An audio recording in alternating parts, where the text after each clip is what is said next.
بتعاني من اهتزاز ورعشة في المحرك وضعف في العزم، ولمبة الأعطال نورت عندك ورحت تكشف أعطال لقيت الفني بيقولك عندك مسفاير في غرفة أو أكتر من غرف السلندر.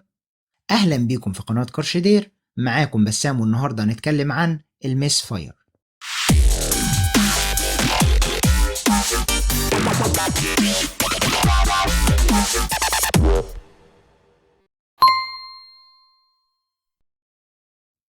الميس فاير عبارة عن مشكلة في الحريق بتحصل داخل غرف السلندر،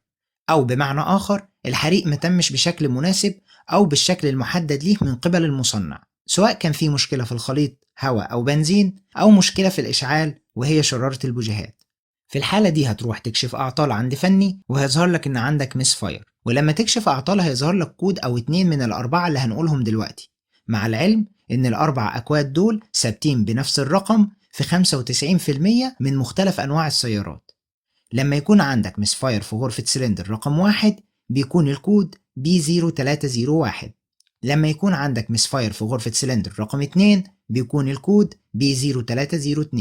لما يكون عندك مسفاير في غرفة سلندر رقم 3 بيكون الكود B0303، لما يكون عندك مسفاير في غرفة سلندر رقم 4 بيكون الكود B0304. يا ريت ما ننساش نعمل لايك للفيديو ونشترك في القناة تقديرا للمجهود المبذول وكدعم للاستمرارية، لأن لايكاتكم وتعليقاتكم بتكون حافز كبير للقائمين على قناة كارشدير. أعراض الميس فاير بتكون عبارة عن اهتزاز ورعشة في المحرك بتبان على الصلنسيه، يعني وانت واقف مكانك ومشغل العربية، وفي الغالب بتختفي لما بنزود بنزين، ودي بتعمل فقد في العزم وبتأثر على أداء المحرك، وبتبان تحديدا لو لمبة التشيك انجن معاك منورة، لأن الموتور ممكن يتهز أو يترعش لأسباب تانية غير الميس فاير، زي مثلا ضعف في قواعد الموتور. أول سبب معانا لحدوث الميس فاير لما يكون في مشكلة في الشرارة الخاصة بالبوجيهات، تكون الشرارة ضعيفة وده بسبب ضعف في المبينة أو الأسلاك الخاصة بالبوجيهات أو البوجيهات نفسها. تاني سبب قلة الوقود المستخدم في خليط الحريق، وده في الغالب بيكون بسبب سدد جزئي أو كلي في الرشاشات أو ضعف في ضخ الوقود، وده طبعا بسبب ضعف قلب الطرمبة. كنا عملنا فيديو قبل كده في قناة كارشدير عن تغيير قلب طرمبة البنزين بالكامل، الفيديو ممكن تشوفه من اللينك اللي يظهر قدامك على الشاشة دلوقتي.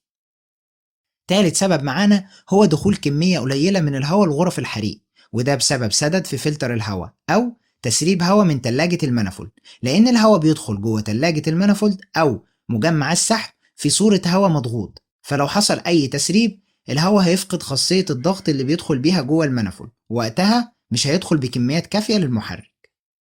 السبب الرابع معانا لما يكون عندك مشكلة في توقيت فتح وغلق الصمامات،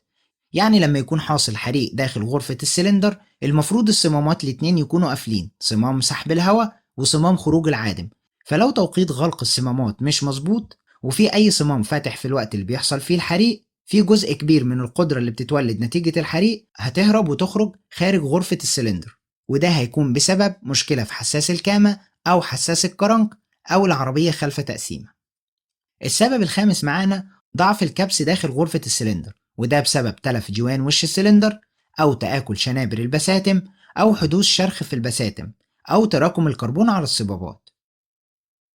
وكالعادة خليك إيجابي وما توقفش المعلومة عندك، انزل اعمل لايك للفيديو دلوقتي واشترك في القناة لو أول مرة تشوفنا، وشير الفيديو مع أصحابك عشان الكل يستفيد، واشوفكم في فيديو جديد. سلام.